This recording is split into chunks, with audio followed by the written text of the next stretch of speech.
오늘 우리에게 주시는 하나님 말씀은 여호수아 3장 1절부터 17절 말씀입니다. 여호수아 3장 1절부터 17절 말씀 제가 봉독해 올리도록 하겠습니다. 또 여호수아가 아침 일찍이 일어나서 그와 모든 이스라엘 자손들과 더불어 시딤에서 떠나 요단에 이르러 건너가기 전에 거기서 유숙하니라. 사흘 후에 관리들이 진중으로 두루 다니며 백성에게 명령하여 이르되 너희는 레위 제사장들이 너희 하나님 여호와의 언약궤 매는 것을 보거든 너희가 있는 곳을 떠나 그 뒤를 따르라. 그러나 너희와 그 사이가 2000 규빗쯤 되게 하고 그것에 가까이 하지 말라. 그리하면 너희가 행할 길을 알리니 너희가 이전에 이 길을 지나보지 못하였음이라 하니라. 여호수아가 또 백성에게 이르되 너희는 자신의 성결하게 하라. 여호와께서 내일 너희 가운데 기이한 일들을 행하시리라. 여호수아가 또 제사장들에게 말하여 이르되 언약궤를 메고 백성의 앞에 앞서 건너라 하매 곧 언약궤를 메고 백성의 앞서 나아가니라. 여호와께서 여호수아에게 이르시되 내가 오늘부터 시작하여 너를 온 이스라엘 목전에서 크게 하라 하여 내가 모세와 함께 있었던 것 같이 너와 함께 있는 것을 그들이 알게 하리라. 너는 언약궤를 맨 제사장들에게 명령하여 이르기를 너희가 요단 물가에 이르거든 요단에 들어서라 하라. 여호수아가 이스라엘 자손에게 이르되 이리 와서 너희의 하나님 여호와의 말씀을 들으라 하고 또 말하되 살아계신 하나님이 너희 가운데 계시사 가나안 족속과 헷 족속과 휘 족속과 부리 족속과 기르가스 족속과 아모리 족속과 여부스 족속을 너희 앞에서 반드시 쫓아내실 줄을 이것으로 너희가 알리라.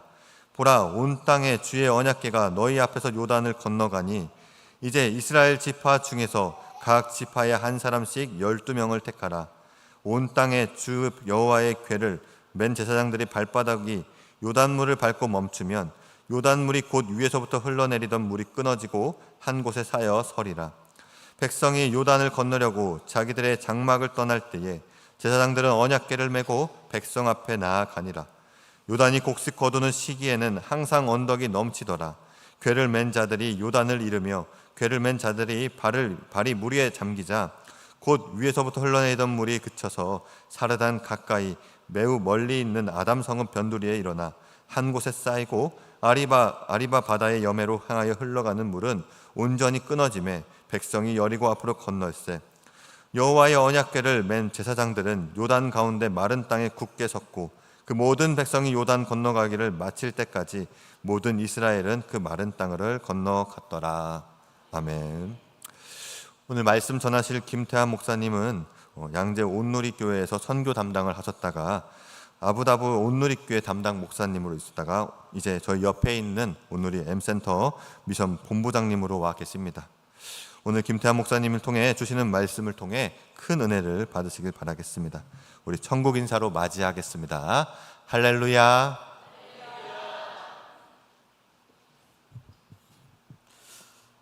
네, 할렐루야.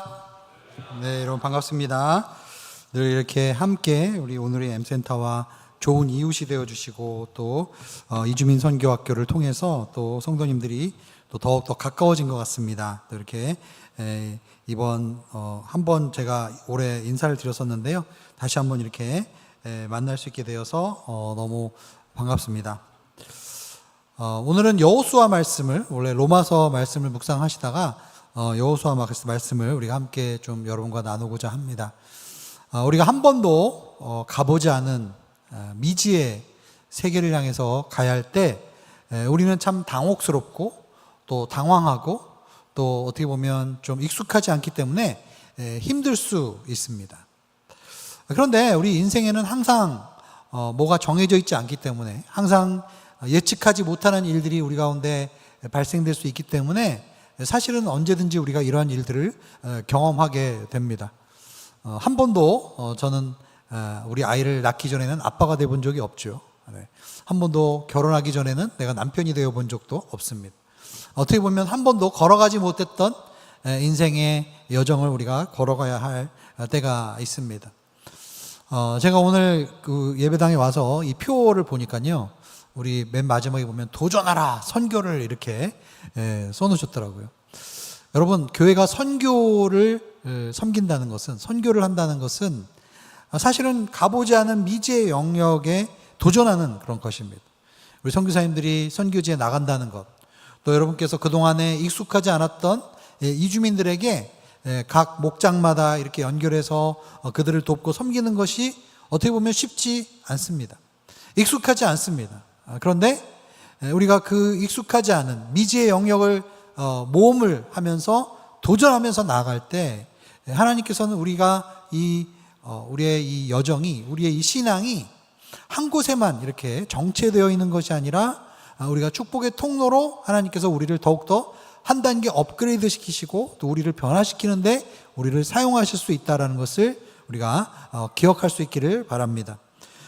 오늘 특별히 여호수아 3장에 보면 어떤 배경이냐면 아시다시피 이스라엘 백성이 광야에서 한 40년 동안의 세월을 보내다가 드디어 이제 이 광야 생활을 마치고 그리고 미지의 땅인 가나안 땅으로 향해서 들어가야 되는 그러한 시점에서 오늘 우리가 이 말씀을 보게 됩니다.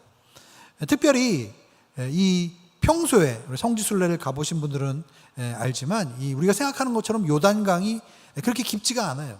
어떻게 보면 이게 무슨 시냇가야? 이런 생각이 들 정도로 어떻게 보면 이 건기 시절, 그러니까 비가 내리지 않을 때는 이 요단강 물이 바싹 말라버립니다. 그런데 우기가 되어서 비가 내리면요, 갑자기 이것이 급류로 돼버립니다. 3m, 4m 깊이가 되고 그리고 사람이 건너갈 수 없을 정도로 엄청나게 빠른 속도의 물이 흐르게 되죠. 그런데 이러한 가나안 땅에 앞서서 이 요단강을 건너가야 하는데 한 번도 경험해 보지 못한 이 일을 지금 이스라엘이 겪게 되는 것입니다. 자, 그래서 오늘 본문 말씀 3장 1절의 말씀을 같이 한번 읽어보도록 하겠습니다. 시작. 또 여호수아가 아침에 일찍이 일어나서 그와 모든 이스라엘 자손들과 더불어 시딤에서 떠나 요단에 이르러 건너가기 전에 거기서 유숙하니라. 아멘. 자, 두 가지 단어에 한번 주목해 보겠습니다. 첫 번째는 아침 일찍이라는 표현입니다. 히브리어에는 아침 일찍이라는 단어가 여러 가지 종류의 단어가 있습니다. 뭐 아주 이른 아침, 그리고 조금 지나간 아침, 아주 조금 늦은 아침, 이런 식으로 히브리어에서는 일찍이라는 단어를 표현하는 단어가 여러 종류가 있는데요. 오늘 여기에 쓰인 원어는 히브리어로 보케르라는 단어가 쓰였습니다. 여러분, 보케르라는 단어는 어떤 뜻입니까? 아마 여기 계신 우리 성도님들 가운데 아침에 새벽 기도 나오시는 성도님들이 있을 거예요. 겨울에 우리가 새벽 기도를 나오면 새벽에는 아침에 완전히 깜깜한 어둠이죠. 그러다가 새벽 기도를 마치고 이제 집에 갈 때쯤 되면 교회 밖을 딱 나와보면 어떻게 됩니까? 아침 해가 뜨면서 어둠이 점점 사라져가면서 빛이 비추는 그러한 시점을 우리가 보케르다라고 히브리어에서는 이야기를 하는 거죠. 즉 어둠이 그동안 땅을 덮고 있었지만 그것이 이 어둠이 영원하지 않고 결국은 빛이 비추어서 새로운 날이 시작된다. 새로운 시대가 열리고 있다라는 것을 지금 이 여호수아 기자는 이 보케르라는 단어를 통해서 우리에게 암시를 하고 있는 것입니다. 두 번째로는 시딤이라는 동네입니다. 여러분, 시딤은 이스라엘 백성에게 어떠한 의미이겠습니까? 여러분, 이 시딤은 한마디로 이스라엘 백성에게는 아주 나쁜 기억이 있는 장소예요. 실패와 또한 타락으로 점철된 그러한 장소라고 우리가 말할 수 있겠습니다.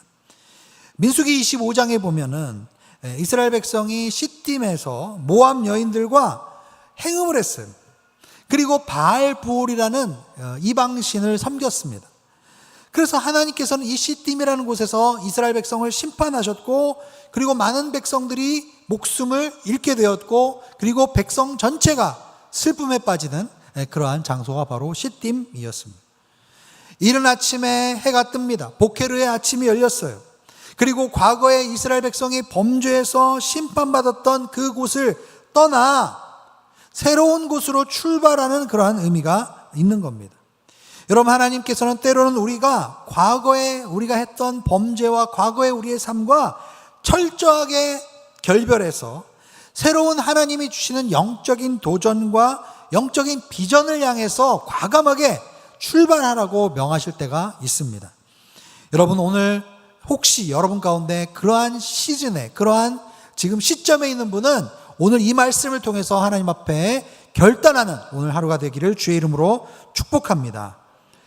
오늘 본문 2절 말씀에 보면 요단강 앞에 이스라엘 백성이 도착합니다. 그리고 가나안 땅을 이제 바로 앞에 바라보게 되었습니다. 그런데 요단강물이 그 앞에 있는 거죠.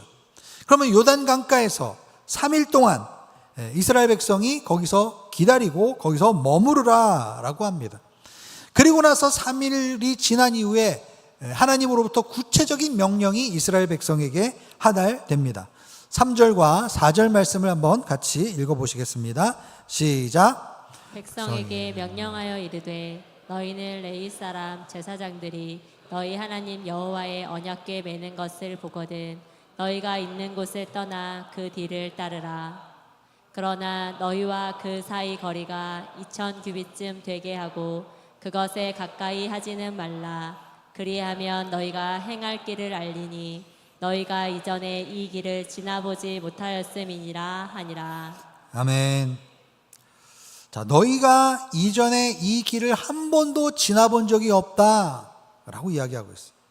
한 번도 가보지 않은 미지의 영역을 향해서 출발해야 한다라는 그러한 말입니다. 아울러서 지금 우기가 되어서 요단강을 건너야 하는데 한 번도 경험해보지 못한 이 급류를 사실은 거의 100만 명이 가까운 이스라엘 백성이 한꺼번에 지금 건너야 하는 그러한 지금 시점에 이른 것입니다. 여러분, 우리가 한 번도 가보지 않은 영역을 여행하려고 할 때, 미지의 영역을 향해서 우리가 출발하려고 할 때 우리는 어떻게 해야 할까요? 아까 우리 목사님께서 소개해 주셨지만 저는 아부다비 온누리교회에서 7년 동안 이민 목회를 한 적이 있습니다. 그곳은 차로 30-40분만 가면 사막이 있는 곳이에요. 그래서 아부다비에 살게 되면 자연스럽게 이 사막이라는 환경에 가까이 접하게 됩니다. 그런데 어느 날 제가 인터넷으로 책을 검색하다가 스티브 도나유라는 분이 쓴 사막을 건너는 6가지 방법이라는 책을 접하게 되었어요. 마침 사막의 근처에 살고 있기 때문에 궁금해서 그 책을 한번 읽어보게 되었습니다. 그 스티브 도나유라는 분은 개인적으로 사하라 사막을 직접 횡단한 경험이 있는 분이었어요. 그래서 그가 사막을 건너가면서 사막에서 배운 그 교훈을 토대로 이 책을 쓰게 된 것입니다. 그 책에서 제가 인상 깊게 읽었던 부분 중에 하나가 뭐냐면 사막을 건너는 6가지 방법 중에 하나가 사막을 건널 때는 지도에 의지하지 말고 나침판을 가지고 꼭 가야 된다라는 것이었습니다. 여러분, 왜 그럴까요? 왜 사막에서는 지도가 소용이 없을까요? 네. 여러분, 사막에 가면 지형이 계속 바뀌기 때문에 어느 날 여기 모래가 둔덕이 이렇게 쌓여 있는데 몇 개월 지나면 바람이 불어서 이 둔덕이 이쪽으로 가서 둔덕이 세워지는 것입니다. 사막에 누가 길을 냈는데 그 길을 따라서 가다 보니까 그 길이 막힌 거예요. 왜냐하면 모래가 쌓여서 그 길이 더 이상 길이 아닌 경우가 생기기 때문이었습니다. 그래서 사막에서는 지도에 의지해서 갔다가는 길을 잃어버리게 되는 겁니다. 그래서 나침반을 가지고 있어야 돼요. 나침판을 가지고 항상 이 사막을 통과하는 이 방향을 똑바로 잡고 계속 그 방향을 따라서 일정하게 가야 사막을 통과할 수가 있습니다. 여러분, 우리의 인생이 사실은 가끔 이 사막과도 같다라는 생각을 저는 해보게 됩니다. 여러분, 우리 인생이 지도처럼 우리 앞길이 다 예측이 되어 있고 다 우리가 알 수 있다면 얼마나 좋겠습니까? 모든 것이 다 변하지 않고 고정되어 있고 계획대로 착착 우리의 인생이 진행된다면 얼마나 좋겠어요. 그러나 우리 인생은 사막과도 같습니다. 늘 길이 바뀌고 늘 지형이 바뀌고 그렇기 때문에 내가 한 번도 가보지 못한 곳에 서 있는 것 같은 그런 느낌이 들 때가 종종 있습니다. 여러분, 우리가 한 번도 가보지 못한 미지의 영역을 향해서 가려고 할 때 우리는 어떻게 해야 하겠습니까? 세상의 경험과 지식과 다른 사람들의 조언을 듣고 가면 길을 잃어버릴 수 있어요. 그것들로 인해서 인생의 궁극적인 방향을 잡고 있으면 나는 실패할 수 있습니다. 여러분, 제일 중요한 것은 무엇이겠습니까? 사막에서 지도가 아닌 나침반을 붙들고 가야 하듯이 하나님의 백성들은 오늘 말씀에 이른 것처럼 언약궤를 바라보고 따라가야 될 줄로 믿습니다. 여러분, 언약궤가 무엇을 상징합니까? 언약궤는 하나님의 임재와 영광을 상징하는 거예요. 여러분, 그 언약궤를 제사장들이 메고 간다라는 것은 결국 하나님의 예배를 담당하는 하나님의 사람들이 하나님의 임재와 영광을 상징하는 언약궤를 들고 간다. 우리가 예배자로서 늘 하나님 앞에 기도하며 예배하면서 하나님께서 임재하시는 그 언약궤를 따라서 우리가 그 인생을 따라가야 한다라는 말로도 우리가 이해할 수 있겠습니다. 그런데 오늘 본문 3절에 보면은 좀 재미있는 내용이 있습니다. 이스라엘 백성은 언약궤를 따라가야 하는데, 그런데 바로 가까이서 따라가는 것이 아니라 2000규빗이라는 거리를 두고, 즉 어느 정도의 거리를 두고 언약궤를 지금 따라가야 한다라는 것이죠. 여러분, 2000규빗이라는 이 거리 단위를 요즘 현대의 단위로 환산하면 한 900m 정도의 거리라고 합니다. 여러분, 왜 우리가 언약궤를 따라가야 하는데 900m의 거리를 두고 따라가야 하겠습니까? 여러분, 구약에서 시내산에서 하나님께서 모세에게 십계명을 내리실 때 아무나 그 시내산에 들어갈 수가 없었어요. 왜냐하면 하나님의 거룩한 임재와 영광이 임하는 그 시내산에 모세 이외에 일반 백성이 들어가게 되면 사람들이 다 죽게 되어 있습니다. 여러분, 지성소에 1년에 한 번씩 대속죄일 때 이스라엘 백성이 가장 거룩한 장소인 지성소에 들어갈 때 아무나 지성소에 들어가면 여러분 그 지성소 안에서 사람은 죽게 되어 있습니다. 그렇기 때문에 이스라엘 백성은 과거에 이런 경험들이 있기 때문에 아마도 언약궤에 어느 정도 거리를 두고 따라오라라는 그 말이 아마 이상하게 들리지 않았을 수도 있습니다. 여러분, 우리 성도님들께서 이 여호수아서를 읽는 데 있어서 굉장히 중요한 개념이 하나가 있는데 그것은 바로 거룩이라는 것입니다. 여러분, 하나님의 거룩에 대해서 이 시간에 잠깐 한번 같이 생각해 보기를 원합니다. 여러분, 거룩이라는 것이 무엇입니까? 오늘 여러분 거룩하게 교회에 오셨습니까? 양복을 딱 입고 평소보다 좋은 옷을 입으시고 또 옆에 성경책을 딱 끼고, 그리고 평소에 가정에서 했던 말투가 아니라 교회에서 쓰는 말투, 거룩하고 부드럽고 온유한 말투로 와서 거룩하게 이렇게 이야기하면 그것이 거룩입니까?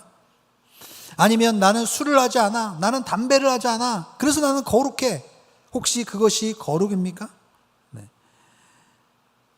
여러분, 겉으로 보여지는 그러한 모습이 거룩의 전부는 아닐 거예요. 여러분, 물론 거룩에는 도덕적이고 윤리적인 측면이 반드시 포함되어 있습니다. 이런 것들이 거룩이 아니라고 얘기하는 것은 아닙니다. 그러나 거룩은 훨씬 더 포괄적이고 훨씬 더 풍요로운 개념입니다. 기본적으로 거룩이라는 개념은 하나님의 본질적인 하나님의 속성이십니다. 하나님 그분이 거룩하시다라는 거죠. 하나님께서는 온 우주의 배후에 계시는 창조의 힘을 가지고 계신 분이십니다. 오직 주님만이 이 세상을 창조하시고 아름답게 생명이 넘치는 곳으로 만들 수 있는 능력이 있는 분이십니다. 여러분 믿으십니까?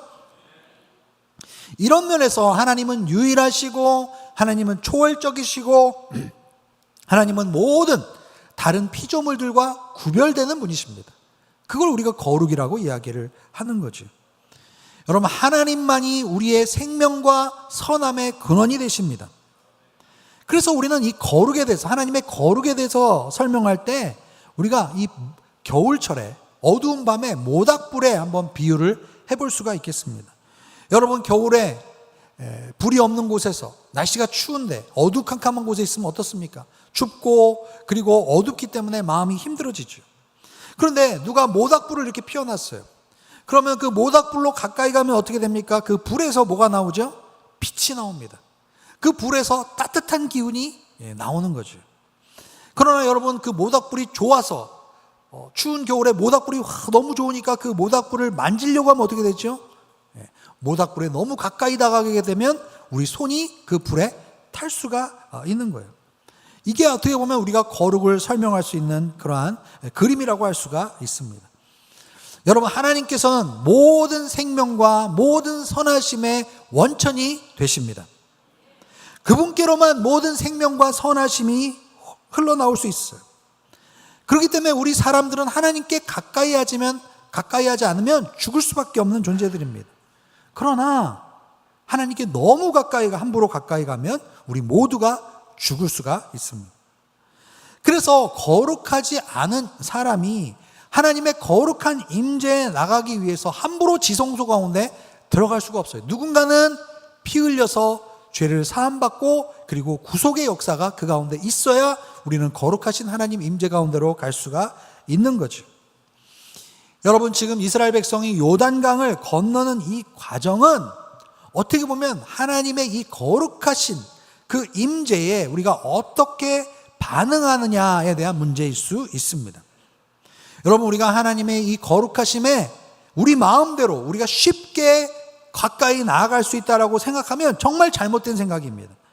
하나님의 거룩하심을 어떻게든지 우리가 이용할 수 있다, 우리 마음대로 하나님의 거룩하심을 우리 마음대로 어떻게 할 수 있다라고 생각하면 우리는 큰 난관에 빠질 수가 있는 거예요. 여러분, 기도란 무엇입니까? 우리가 기도란 근본적으로 우리의 기도 제목을 하나님께 아뢰고 하나님께서 우리의 기도의 제목에 응답하시는 것이 기도의 본질입니까? 물론 하나님께서는 선하시고 우리를 사랑하시기 때문에 우리의 기도에 응답하여 주시는 줄로 믿습니다. 그러나 본질은 우리가 하나님의 거룩을 이용해서 하나님께서 우리의 뜻대로 따라오시는 것이 기도의 본질이 아닙니다. 여러분, 기도라는 것은 하나님의 거룩한 임재 가운데 우리가 나아가서 그 임재 앞에 바싹 엎드려 경배하며 주님의 그 임재 가운데 우리가 경외함으로 순종하고 하나님 앞에 바짝 엎드리는 것이 예배의 본질이라고 할 수가 있겠습니다. 구약 성경에 보면 사무엘상 4장에 보면요, 이스라엘 백성과 블레셋 백성이 전투를 합니다. 그때는 사사 시대였는데, 사무엘 시대였는데, 그때 이스라엘 백성이 지게 돼요. 그때 4,000명이 전투에서 사망을 하게 됩니다. 그래서 이 전쟁의 결과를 바꿔보기 위해서 이스라엘이 어떻게 하냐면요, 당시에 하나님의 이 법궤가 어디 있었냐면은 실로라는 곳에 있었어요. 아직 예루살렘이 세워지기 전이었습니다. 무슨 생각을 했냐면, 하나님의 이 법궤를 전쟁터에 가지고 오면 우리가 이길 수 있을 거야 라고 해서 이 법궤를 이 전쟁터에 가져오게 되었습니다. 여러분, 하나님과의 인격적인 만남 가운데 하나님을 진정 신령과 진리로 예배하는 백성이 예배 가운데 나아갈 때는 하나님의 임재와 영광이 언약궤를 통해서 흘러나올 수 있을 줄로 믿습니다. 그러나 하나님의 이 언약궤를 나의 뜻을 위해서 기계적으로, 형식적으로 하나님의 관계가 없는 상태에서 그냥 그 언약궤만 무조건 가지고 온다고 해서 우리가 이길 수가 없는 거예요. 그래서 그 언약궤를 전쟁터에 가지고 왔는데도 불구하고 어떠한 일도 일어나지 않았어요. 오히려 이스라엘 백성은 블레셋에게 3만 명이 두 번째 전쟁 통해서 3만 명이 희생당하는 안타까운 일이 발생했습니다. 그리고 그 전쟁터에 놓여 있었던 그 언약궤는 블레셋 사람들이 그 언약궤를 가지고 갔어요. 나중에 여러분 사무엘상 5장에 보면 어떤 일이 일어나게 됩니까? 하나님의 언약궤가 블레셋 진영 가운데 들어갔어요. 사실 언약궤에 아무도 손을 대거나 뭐 어떻게 한 적이 없어요. 그러나 그 언약궤를 통해서 스스로 무엇이 흘러나왔습니까? 블레셋의 다곤 신상이 꼬꾸러지게 됐어요. 그리고 블레셋 전역에 재앙이 일어나게 되었습니다. 그때 블레셋 사람들이 알았습니다. 아, 이 언약궤는 우리가 함부로 다룰 수 있는 것이 아니구나. 그래서 블레셋 백성이 나중에 이 언약궤를 결국 다윗에게 돌려주게 되는 이야기를 우리는 기억하고 있습니다. 여러분, 다시 한번 오늘 우리가 생각하는 본문으로 돌아와 보겠습니다. 여러분, 여호수아 3장 5절에 결국은 어떤 일이 일어나게 됩니까? 언약궤를 따라가는 이스라엘 백성들에게 어떤 명령을 주셨어요? 거리를 두고 언약궤를 따라가라 라는 거예요. 거리를 두고 언약궤를 따라가라는 것은 결국 이 하나님의 이 거룩하신 임재와 영광에 대해서 우리가 어떻게 반응해야 되는가, 경외하며 그리고 순종하며 하나님을 정말 섬기는 마음으로 이 언약궤를 신실하게 따라가야 된다라는 말씀으로 우리가 이해할 수 있습니다. 여러분, 우리가 한 번도 경험해 보지 못한 고난과 어려움이 여러분에게 닥쳤을 때 여러분, 우리는 어떻게 해야 됩니까? 하나님의 언약궤를 따라가는 우리 모두가 될 수 있기를 주의 이름으로 축복합니다. 두 번째로 주님은 우리에게 여호수아 3장 5절에 스스로 정결하게 하라 라고 말씀하셨어요. 이스라엘 백성이 요단강을 건너가기 전에 스스로 정결하게 하라 라고 말씀하셨습니다. 여러분, 스스로 정결하게 하라는 말은 무엇일까요? 내가 주님 앞에서 온전히 쓰임받기 위해서 내가 어떻게 해야 된다는 겁니까? 내가 주님을 이용하는 것이 아니라 주님께서 나를 쓰시기에 편하도록 나를 온전히 주님께 내어드리는, 정결하게 내어드리는 것이 스스로를 정결케 하는 그러한 일입니다. 여러분, 예배란 무엇입니까? 기도란 무엇입니까? 하나님께서 우리에게 허락하신 우리의 은혜에 대한 우리의 반응이 예배인 것이에요. 내 뜻과 내 요구를 하나님께 관철하는 것이 아닙니다. 하나님의 거룩하심이 예수 그리스도의 십자가의 은혜를 통해서 우리에게 나타날 때 우리는 그분 앞에 엎드리고 무릎 꿇고 경배하며 그분의 뜻이 우리의 삶을 통해서 이루어지도록 우리를 내어드리는 것이 바로 예배인 것입니다. 그렇기 때문에 예배자들은 자신을 죄악으로부터, 이기적인 욕망과 욕심으로부터 정결하게 하나님 앞에 씻김을 받아야 되는 줄로 믿습니다. 오늘 우리 양문교회 성도님들은 오늘 예배를 통해서 십자가의 보혈의 은혜를 통해서 다들 모두 정결케 되시기를 주의 이름으로 축복합니다. 이스라엘 백성이 진정한 하나님의 예배자로 주의 임재와 능력이 나타나는 거룩한 행렬에 참여하기 참여하기 시작했습니다. 그 후에 어떤 일이 일어나게 되었습니까? 드디어 여호수아가 이제 백성들 전면에 나서게 되었습니다. 8절에서는 제사장들에게 언약궤를 들고 강가에 서 있어라, 준엄하게 여호수아가 이야기합니다. 그리고 오늘 9절과 10절 말씀을 통해서 여호수아가 어떤 이야기를 했는지 다시 한번 들어보도록 하겠습니다. 9절과 10절 읽어보겠습니다. 시작. 여호수아가 이스라엘 자손에게 이르되 이리 와서 너희의 하나님 여호와의 말씀을 들으라 하고 또 말하되 살아계신 하나님이 너희 가운데에 계시사 가나안 족속과 헷 족속과 히위 족속과 브리스 족속과 기르가스 족속과 아모리 족속과 여부스 족속을 너희 앞에서 반드시 쫓아내실 줄을 이것으로써 너희가 알리라. 아멘. 법궤를 잘 따라가라. 두 번째는 스스로 정결하게 하라. 그리고 오늘 읽은 본문에 보면 9절에 보면 여호와의 말씀에 귀를 기울이라, 여호와의 명령에 순종하라, 이렇게 말씀하고 있습니다. 여러분, 이러한 명령을 다 잘 지키고 준행할 때 이스라엘 백성들 가운데 어떤 일이 일어나겠습니까? 여러분, 10절에 보면은 이런 말씀이 있습니다. 너희가 이것들을 다 지킬 때 살아계신 하나님이 너희 가운데 계시사. 할렐루야. 살아계신 하나님이 너희 가운데 계시사, 너희 가운데 거하시사, 너희 가운데 함께 하신다라는 그러한 말입니다. 여러분, 우리가 함부로 주님의 거룩하신 주님의 임재에 접근할 수는 없어요. 그러나 우리가 주님 앞에 말씀 가운데 제사를 드리고 정결하게 주님 앞에 나아가 예배를 드릴 때 어떤 일이 임하게 됩니까? 우리가 주님께로 가는 것이 아니라 주님께서 우리에게 찾아오십니다. 할렐루야. 그분이 우리 가운데 거하시게 되는 것입니다. 여러분, 가나안 땅에 들어가서 이제 이스라엘 백성은 이 가나안 족속과 전쟁을 치르게 됩니다. 여러분, 무기가 좋은 무기여야 됩니까? 군대의 수가 많아야 되는 것입니까? 여러분, 그러한 전쟁이 아니에요. 여러분, 가나안 땅의 아이성, 그 규모가 적은 아이성에 들어가도 이스라엘 백성은 하나님 앞에 거룩하지 못했을 때 졌던 그러한 기억이 있습니다. 여러분, 중요한 것은 무엇입니까? 거룩하신 하나님께서 우리 가운데 계시느냐 계시지 않느냐가 중요한 문제입니다. 한 번도 내가 가보지 않은 미지의 영역을 갈 때 가장 중요한 것은 무엇입니까? 거룩하신 하나님께서 우리 가운데 함께 하시면 어떠한 어려움과 처음 겪어보는 그러한 일이라 할지라도 우리가 넉넉하게 이기게 될 줄로 믿습니다. 왜 그렇습니까? 여러분, 이 거룩이란 것은 하나님의 생명과 이 선함으로 변화시키는 능력이 바로 거룩이기 때문에 그렇습니다. 거룩이란 것은 그냥 개인의 내면의 윤리나 어떤 우리의 내면의 감정 상태를 얘기하는 것이 아니라, 거룩은 항상 하나님과의 관계성에서 우리가 이해를 해야 하는 것이죠. 우리가 하나님과의 올바른 관계 안에서 정말 우리가 하나님 앞에 영과 진리로 잘 예배를 드릴 때 하나님의 거룩이 우리의 가운데 나타나게 되고, 모든 생명과 창조와 선함의 근원 되시는 그 하나님의 역사가 우리를 통해서 나타나게 될 줄로 믿습니다. 여호수아서 3장 13절의 말씀을 같이 한번 읽어보겠습니다.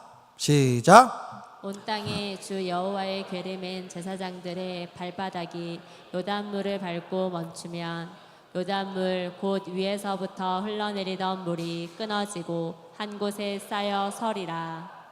아멘. 자, 이제 마지막입니다. 무엇입니까? 언약궤를 맨 제사장들이 드디어 제사장의 발바닥에 요단강물을 닿는 순간 어떻게 되는 거예요? 요단강물이 갈라지는 것입니다. 할렐루야. 세상의 방법이 아니라 하나님의 기묘한 방식으로 하나님께서는 기적적으로 이 지금 우기철에 물이 넘쳐나는 그 요단강물을 멈추시고, 그리고 그 요단강을 지나서 지금 가나안 땅으로 들어가게 하시는 겁니다. 여러분, 구약에서 하나님께서는 시체를 만지면 부정해진다라고 하셨어요. 부정한 물건에 손을 대면 나의 그 손을 댄 사람도 부정해지는 거예요. 즉, 부정해지는 것에 물건에 손을 닿게 되면 그 부정한 것이 우리에게 전염이 됩니다. 그게 구약의 개념이었어요.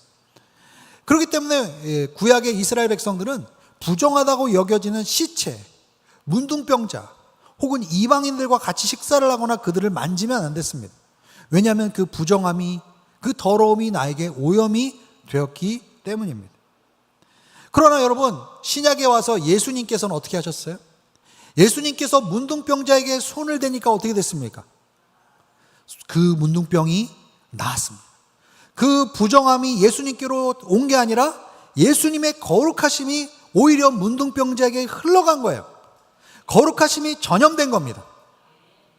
여러분, 죽은 나사로를, 그 시체를 주님이 어떻게 하셨어요? 다른 사람들은 그 시체에 손도 대지 못했죠. 그러나 주님은 죽은 나사로를 오히려 살리셨습니다. 그 시체의 죽음이 사람들에게 전염된 것이 아니라 예수 그리스도의 그 생명이 오히려 나사로를 변화시킨 겁니다.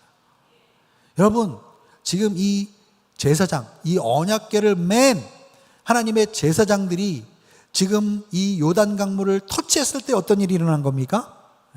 하나님의 거룩하심이 이 요단 강물에 어떻게 된 거예요? 흘러가게 된 것입니다. 할렐루야. 여러분, 오늘 우리 설교의 주제가 바로 이것입니다. 한 번도 가보지 못한 미지의 땅을 우리가 갈 때 우리는 어떻게 해야 되는가? 먼저 하나님의 언약궤를 바라봐야 합니다. 두 번째는 우리가 스스로 정결하게 해야 합니다. 세 번째는 여호와의 말씀에 순종해서 우리가 주님 앞에 경외하는 하나님의 백성이 되어야 될 줄로 믿습니다. 우리가 이렇게 하나님과 예배 드릴 때 우리는 하나님과 하나 되는 거예요. 여러분, 믿음이라는 것은 우리가 믿음을 갖게 되면 우리는 예수 그리스도와 함께 영적인 연합을 경험하게 되는 줄로 믿습니다. 내가 주님 안에, 주님이 내 안에 거하시는 놀라운 역사가 일어나게 되는 줄로 믿습니다. 여러분, 구약에서 정말 가장 하나님의 백성이 경험할 수 있는 거룩한 순간이 언제였을까요? 저는 때로는 이 성막에 대해서 공부하면서 이런 생각을 해봅니다. 우리 제사장이 성소에 들어가요. 성소에 들어갔는데 그때 어린 양의 피를 뿌립니다. 그죠? 피를 뿌리고 그리고 향을 피웁니다. 그 향을, 인간이 향을 거기다가 담아서, 이 중동에는 이 향을 어떻게 피우냐면요, 이 향을 하는 것을 태웁니다. 그러면 태우면 여기서 연기가 올라가면서 향 냄새가 나는 거예요. 그게 중동의 향이에요. 그러니까 이 향로에다가 향을 놓고 그리고 이 향을 태우게 되면 이 제사장이 들어가 있는 이 성막이 이 연기로 인해서 뿌옇게 되는 거예요. 여러분, 그때 제사장이 성소에서 예배를 드릴 때 하나님께서 뭘 보내주시죠? 하늘에서 하나님의 임재의 상징인 구름을 보내주시는 거예요. 할렐루야. 여러분, 오늘 양문교에서 우리가 예배 드릴 때 상상해 보세요. 우리 성도님들이 하나님께 올려드리는 이 기도가 뭐라고 그랬어요? 성경에서는 향이라고 그랬거든요. 여러분, 한 분 한 분이 눈에 보이지는 않지만 오늘 여러분들이 기도하셨을 때 뭐가 올라가는 거예요?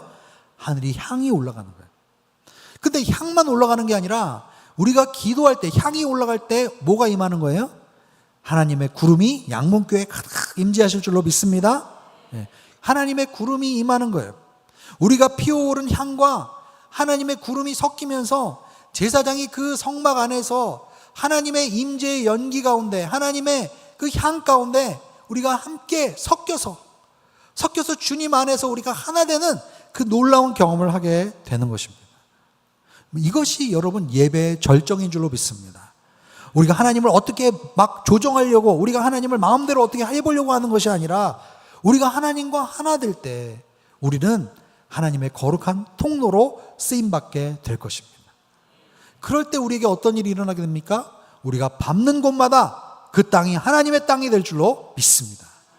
우리가 하나님의 손과 발이 되어서 우리가 섬길 때, 우리가 사역할 때 그 섬김을 통해서 영혼들이 살아나고 하나님의 생명이 나타나고 우리 양문교회를 통해서 하나님의 선한 역사가 우리 성도님들을 통해서 우리 거룩한 하나님의 교회를 통해서 나타나게 될 줄로 믿습니다. 이 시간 우리 같이 찬양하면서 하나님께 기도하며 나가겠습니다. 하나님은 우리의 피난처가 되시며, 이 찬양 같이 하면서 오늘 우리가 주님을 바라보기를 원합니다.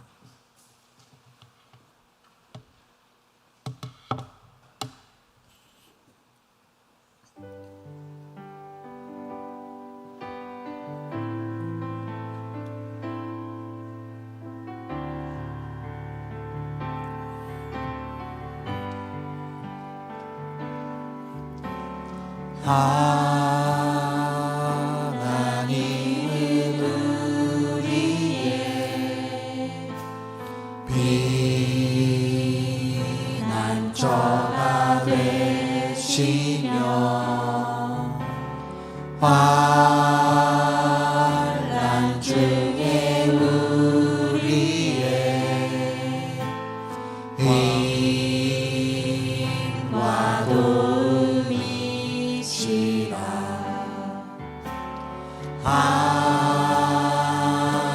하나님은 우리의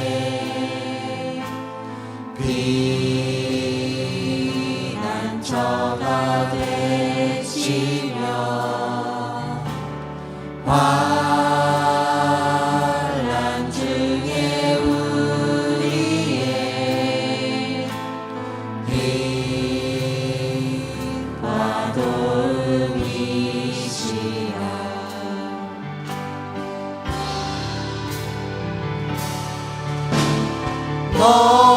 너희는 가만히 있어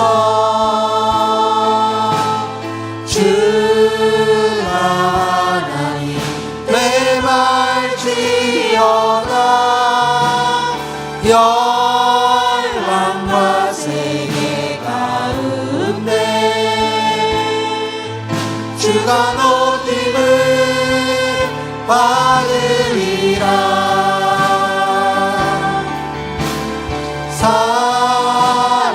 사랑합니다 내 아버지, 찬양합니다 내 온 마음 다하여 선포합니다 예수 그리스도 주님 오심을 기다리며. 너희는 가만히 있어. 너희는 가만히 있어 주 하나님 되말지어다. 열방과 세계 가운데 주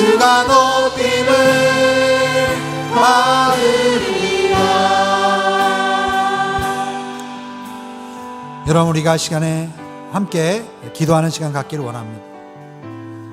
여러분, 오늘 혹시 여러분들 가운데 그동안 한 번도 경험해 보지 못했던 고난과 어려움이 닥쳐와서 여러분 가운데 놀람과 또한 정말 마음의 힘듦으로 오늘 이 교회에 나오신 우리 성도님들 혹시 있습니까? 여러분, 오늘 주님께서 오늘 말씀을 통해서 네가 힘들 때 정말 한 번도 겪어보지 못했던 그러한 미지의 영역을 우리가 지나가고자 할 때 두려워 말라, 놀라지 말라. 하나님의 임재와 하나님의 그 영광의 상징인 그 언약궤가 우리와 함께하고 있습니다. 하나님, 우리가 그 언약궤를 붙잡고 따라가는 저희들 되기를 원합니다. 하나님, 그 하나님의 거룩하심에 우리가 반응하는 우리 하나님의 백성들 되기를 원합니다. 하나님, 우리가 예배하며 주님 앞에 기도하며 기다리며 나아갈 때 주께서는 우리와 함께 하신다고 말씀하셨습니다. 주께서는 우리를 하나님의 거룩한 통로로, 이 땅 가운데 열방의 통로로 우리를 하나님 나타내 주실 줄로 믿습니다. 하나님 함께하여 주시옵소서. 이 시간에 통성으로 다시 한번 기도하며 나가겠습니다. 기도하겠습니다. 하나님 아버지, 감사합니다.